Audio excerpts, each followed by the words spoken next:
우리는 지금 마태복음 13장에 아주 대단한 말씀을 대하게 됩니다. 마태복음은 조직적인 작가죠. 그래서 이렇게 비슷한 주제나 내용을 이렇게 모아서 이렇게 대주는 이게 5가지의 그 설교가 있습니다. 설교. 네, 그런데 특별히 마태복음은 우선 생각해야 돼요. 마르코 복음은 실제적으로 세상 안에 구원이 아주 가시화되고 실제적으로 일어나는 기적이 강조된다면, 마테오 복음은 이제 80년에서 90년경에 쓰여지면서 말씀이 엄청 중요해집니다. 예수님이 3월 7일 예수님이 돌아가시고, 그러면 30년이 돌아가셨으니까 40년, 50년, 60년, 70년, 80년, 50년, 근 2세대가 지났어요. 그리고 이제 기다리던 종말은 멀어져. 종말이 그냥 내 생전에 살아있을 때 올 줄 알았거든요. 그래서 마태복음에 보면 너희들이 세상 한 바퀴 다 돌을 안에 온다. 근데 이런 이게 종말 임박이 조금 늦춰졌어요. 마르코 복음보다. 그런데 그런 면도 있고, 또 한 가지는 종말이 더 늦구나. 우리가 그런데 뭐냐면 그 주인이 멀리 떠났다, 도지 주고, 이게 다 종말이 늦춰지는 말씀이죠. 그러니까 뭐냐면 이 말씀을 좀 잘 이해하기 위해서 지금 내가 미리 판을 까는 거예요. 그러니까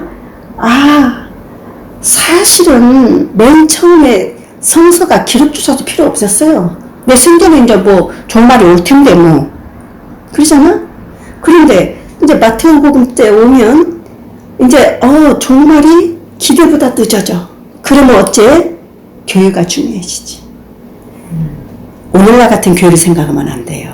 정말 가슴 아픈다. 우리 교회 얘기 많이 했지만 이 마태복음 저자가 얼마나 정말 깨어있는 교회상을 기대했는가.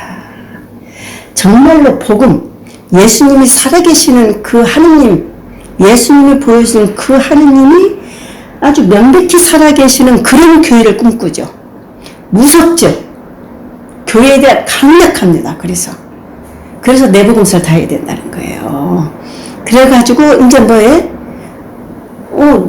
너가 생전에 내 육신으로 그분 뵐 텐데 무슨 기록이 필요하고. 그런데 그게 아니야. 그러면 어째? 그걸 대신할 그분의 생전에 그분의 가르친 모습이 교회 안에 주인이 되고 남아있어야 되는 거예요. 그래서 가르친 말씀이 엄청 강조되는 거죠. 예. 이게 생명인 거야. 오늘날까지도. 그래서 말씀이 없으면 사실 교회 아닙니다. 사실 또 개인적으로는 신자가 아닙니다. 마테오 복음에 오면 왜 그러냐? 이게 당시 상황을 읽어야 돼. 지금 예수님 막 50년대 어록이나 그 바울로 서가는 아주 임박한 종말이에요. 거기서 조금 멀어진 게 마르코지만 그것도 임박이에요. 이제 마테오, 누가에 오면 그래서 사도행전 나오는 거야. 세상 끝까지 복음 전하는 교회. 어떻게? 바울로를 통해서. 그게 사도행전 아니에요? 네. 그리고 마테오 복음에 오면 어째? 이제 세례를 주고 말씀을 전해야 되는 거예요. 28장 그걸 위해서 있지 않습니까? 그러니까 왜 말씀이 강조되느냐. 이제 자기들은 막 들떠 있었어요. 내 생전에 내 육신으로 주님을 뵌다고. 그러니까 돌아올 인자, 부활하는 예수하고 하나님 나라 그 인자하고 동일시했거든요. 그래서 그렇게 기대를 했던 거예요. 꿈에 부풀고. 그러는데 이제 그것이 정리가 돼가요. 점점점. 그러면서 이제 8, 90년대 되면 마테오, 누가가 쓰여지는데 벌써 이제 교회가 강조되는 거예요. 교회라는 것이 이런 건물을 생각해. 이제 스승 없이 말씀으로 살아야 하는 그런 제자들의 모임입니다. 그러니까 말씀 빼고 교회라면 교회가 아닌 거예요. 그러면 뭘로 다스리겠습니까? 교회법으로 다스리겠지. 예. 그리고 인간인 위주로. 예. 그래서 그 마태복음 그걸 충분히 알고 있다는 거 생각해야 돼. 그래서 이 말씀집으로 5개의 설교집이 있는 거야. 알죠? 5개의 설교집. 그 중에 하나가 뭡니까? 비유 설교집. 13장. 그래서 얼마나 조직적인 작가냐면, 예를 들면 뭐 겨자씨의 비유, 막 이런 비유 앞에 그 4개는 일반 신자, 일반 대중을 상대로 놓고, 끝에 지금 보물, 진주, 그물의 비유는 끝에 3개, 그것도 중간에 사이를 넣고. 마르크 복음에 오면 군중하고 제자를 구별을 안 해요. 마르크에 오면. 네. 산상설교도 구분하잖아. 또 군중을 따라서 인자 진짜 제자는 제자에게 들려주는 비유예요. 이거는 3개 이렇게 모아놓고 부분 크게 조직적으로 하고 부분 이렇게 굉장히 조직적인 작가예요. 그래서 여기 뭐 보물, 진주, 그물은 아주 본격적인 제자 상대로 한 거예요. 그래서 저는 그러면 여기서 우리는 생각을 해야 돼. 나는 예수 신앙을 그냥 일반 군중 뭐 그때 그냥 이렇게 듣고 뭐 그냥 대충 살아갈 것인가? 그러면 나는 진짜 제자로서의 내 삶의 목표를 놓고 삶의 지표가 생기는 거야. 확실한 어떤 길이, 이걸 놓고 내 인생을 살 것인가? 지금 우리가 이제 봄을 비유하니까 그걸 전제해야 됩니다. 그래서 내가 그 구조 같은 얘기를 하는 거예요.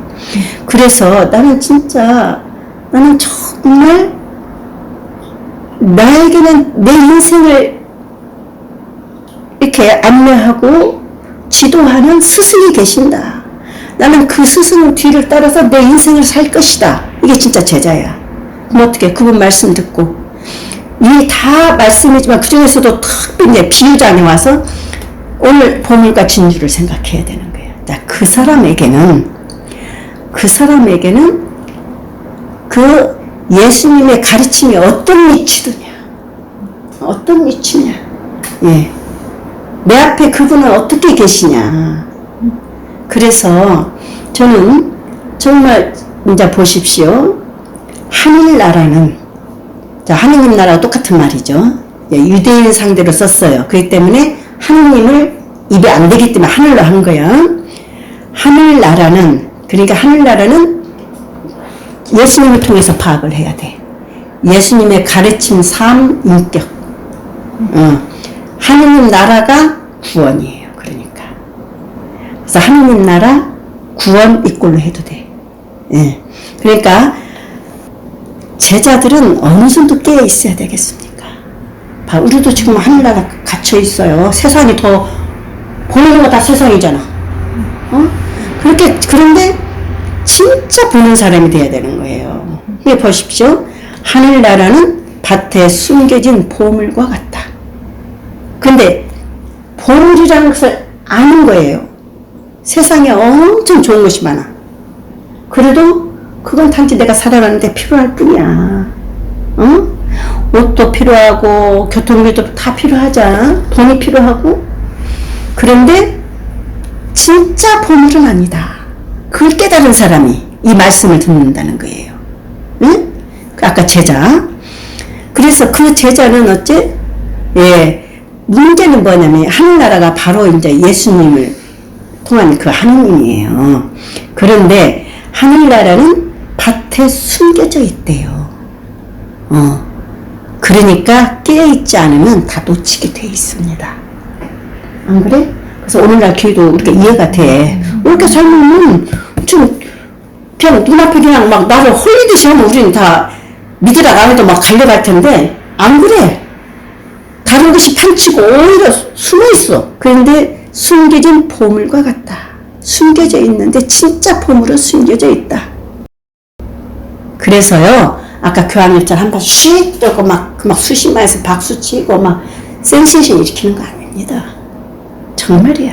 진수는 숨어 있는 거야. 진수. 이해돼요? 진수를 볼 수 있는 눈의 눈길이 깊어요. 그래서 이게 뭐냐면 그 보물을 발견한 사람. 그러니까 이거는 뭐냐면 우연히 발견한 사람이야. 지금은. 자, 우선 먼저 끝까지 한번 읽어봅시다. 두 개의 이게 쌍비유라고 하는 거예요. 같은 내용입니다. 보물하고 진주는 의도하는 바는 이런 것을 쌍비유라고 그래. 하늘나라는 밭에 숨겨진 보물과 같다. 그 보물을 발견한 사람은 그것을 다시 숨겨두고서는 기뻐하며 돌아가서 가진 것을 다 팔아 그 밭을 산다. 이번엔 진주, 보석상인입니다. 또 하늘나라는 좋은 진주를 찾는 상인과 같다. 그는 값진 진주를 하나 발견하자 가서 가진 것을 모두 처분하여 그것을 샀다. 이게 보십시오. 첫 번째, 두 번째 다 아주 그 값진, 최고의 값진 거다. 예수님이 하는 나라가. 그 내용은 같지만 지금 대상은 첫 번, 지금 그 밭갈이 하는 사람이 지금 찾은 거예요. 그 사람은 가난방이에요. 날품팔입니다. 하루 벌어서 겨우 연명하는 사람. 남의 밭을 갈아주고. 그리고 두 번째는 비교를 하면서 하는 거예요. 두 번째는 이 사람은 부유한 사람이에요. 그리고 첫 번째는 우연히 발견한 거예요. 두 번째는 적극적으로 찾아 나선 사람이에요. 그래서 첫 번째는 배경이 뭐냐면 이스라엘을 배경에 놓는 거예요. 이스라엘은 예나 지금이나 전쟁이잖아. 그러니까 보물은 피난길에 위험하잖아. 그러니까 자기 밭에 자기가 안 나는 곳에 숨겨놓는 거예요. 그러다가 마치 살아오면 그걸 캐서 한 미터 갖는 거예요. 근데 지금 여기 보면 그 주인이 안 돌아온 것 같아. 이 밭일자가 딴 사람이 된 것 같아요. 그러니까 지금 이 날품팔이는 보물이 어디 있다고 지금 알고 가는 것이 아니잖아요. 우연히 발견했어. 그런데 가만히 보니까 이제 하나 흉재를 얻은 거야. 그런데 남의 밭이기 때문에 밭주인 거예요. 그 밭에서 나고선 밭주인 거잖아. 그러니까 도로 가만히 묻어. 그리고 나 같아도 하겠어. 나 같아도 그러겠어. 빚이라고 얻어서 사지. 이거 팥을 갖고 나머지 내가 취할 수 있는 부를 얻잖아요. 근데 그런 걸 생각해야 돼. 이스라엘 배경을 놓고. 그러니까 다시 숨겨둔대. 왜 자기 것이 아니니까. 그럼 소문 안 내야 되겠지. 그만큼 이것은 정말 엄청난 보물이라는 겁니다. 예수님의 가르친 하늘나라가. 예, 그만큼 값지다는 거예요. 그 되돌아가서 가진 것을 다 팔아서 그 밭을 산다. 다시 말하면 이보다 더 가치 있는 건 없는 거예요. 응? 자기 일생 때 최고의 가치를 발견하고 중요한 것은 뭡니까? 발견하고 대책을 세우는 거야. 그래서 이 말씀에서 무슨 생각이 나요? 누가복음은 망대를 칠 때 내가 적군하고 싸울 때 내가 저 사람 10,000명이 있으면 나는 저 사람하고 싸우려면 얼마큼 필요하겠다. 이거 대책을 세우는 거야. 이 사람 대책을 세우는 것이 아주 중요한 것입니다. 발견하고 나는 말이야 저것은 내 처지에는 안 맞아 하고 그냥 모른 척 할 수도 있고 그냥 말 수도 있지만 이 사람은 가서 엄청 대책을 간 거예요. 날품팔인데. 그래서 그냥 수단 방법을 가리지 않고 우리가 영적으로 예수를 알고 그래야 된다는 거예요. 그게 제자라는 거예요. 예수가 무조건적인 거야. 이런 사람에게는. 다른 이유가 안 통해. 어떤 이유도 희석시킬 수가 없어. 예수님의 가르친 삶, 그분 제시한 하느님이. 예. 그래서 내 모든 것을 다 바쳐도 아깝지 않다. 왜냐면 더 큰 가치니까 그분이. 더 크니까 그때 내가 쉬운 예를 들었잖아. 내 모든 것을 바쳐도 더 큰 것을 얻어. 그게 참 제자라는 거예요. 그만큼 볼 눈이 있는 것이지. 그래서 근데 이게 놀라운 것이 뭐냐면 우연히 발견하는 사람도 그 길을 가는 사람이 있다는 거야. 우연히. 정말 대단한 거죠. 그래서 저는 이 말씀을 들으면 하느님의 은총은 모두에게 내리는 거라. 우연히 발견한 사람에게도 그러니까 엄청난 축복을 누릴 수 있고, 이렇게 적극적으로 찾아 나선 사람도 그렇게 할 수 있고. 그래서 이제 두 번째를 보면, 이번엔 진주 상인이니까 부유한 상인입니다, 이 사람은. 그리고 자기가 보석상을 하는 이상, 우리 그러잖아, 카라트도 다이아몬드 같은 거 겨냥을 하는 사람 있잖아요. 그런 것처럼 이 사람도 자기가 진주의 전문가라는 보석상으로서 최고 값진 진주를 하나 내가 획득하는 것이 일생일대 목적이야. 그런데 찾았다 이겁니다. 그게 예수의 가르침과 삼 하늘나라라는 거지. 응? 그래서 값진 진주를 하나 발견했어. 그냥 우연히 그 길을 알고 그렇게 하는 사람도 있지만 적극적으로 찾아 나는 사람에도 정말 은혜가 내린다는 생각이 들어요. 정말 찾아 나서는가 중요합니다. 둘 다 적극적인 게, 아까 그 사람 보물을 발견하고 밭에 발견하고 그 사람 살 수 없어요. 날품팔이면. 그때 날품팔이가 굉장히 어려웠거든요. 마태복음 20장에 선한 포도원 주인의 비유를 보면 돼. 왜 주인이 욕먹으면서까지 그 사람 돈을 주는가? 왜냐면 가족이 굶기 때문에 그렇거든. 다 연구가 돼 있어요. 제가 지금 느낌으로 말하는 게 아니거든요. 근데 이 사람이 밭을 샀다는 것은 엄청난 노력을 적극적으로 해서 산 것입니다. 우연히 발견했지만 그전에는 미처 몰랐어. 그러니까 과거를 물으면 안 돼. 우리는 내가 지금까지 그냥 좀 찾아 나서지도 않고 하려고도 안 했어. 첫 번째는. 근데 내가 우연히 보니까 이렇게 좋은 길이 있었어? 이런 하나님이 계셨어? 그러면 이 사람처럼 적극적으로 할 수 있겠는가? 두 번째 못지않게 참 제자라는 거죠. 여기. 그 다음에 두 번째, 진짜 그 하나님의 더 큰 하나님을 찾아서 이렇게 적극적으로, 좋은 진주니까. 그리고 찾았어. 드디어 찾았어. 나는 그래서 두 가지 다 하나님은 모두에게 구원을 주시는 분이구나, 이런 생각을 하는 거예요. 그리고 그 다음에 이게 발견했을 때 이 사람도 다 처분하고 그 진주를 사잖아. 다 사잖아. 이게 제자고, 이렇게 될 때 특별히 지도자는 그렇게 돼야 됩니다. 교회 지도자는 책임져. 자, 마태복음 전체에서 봐야 됩니다. 마태오 교직자가 얼마나 중요합니까? 무섭게 다룹니다. 마태오 아까 교회가 커지면서 이렇게 해야 됩니다. 이것을 실천한 사람이 누구겠습니까? 바울로 사도죠. 바울로 사도는 나는 그 두 가지가 다 해당된다고 봐. 무지무지 이 사람은 하나님을 찾았던 사람이에요. 근데 예수는 우연히 발견했다고 봐야지. 유다교에서 율사가 되려고 한 사람 아니야? 유다까지 온 사람이에요. 터키 다르소에서. 해외 유다인이거든.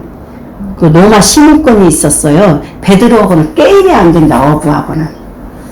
사실 그 많은 신학자 중에는 이게 그리스도교냐 바울로교냐, 바울로가 없어서 그나마 교회라는 것이 존재하지 않는다는 거야.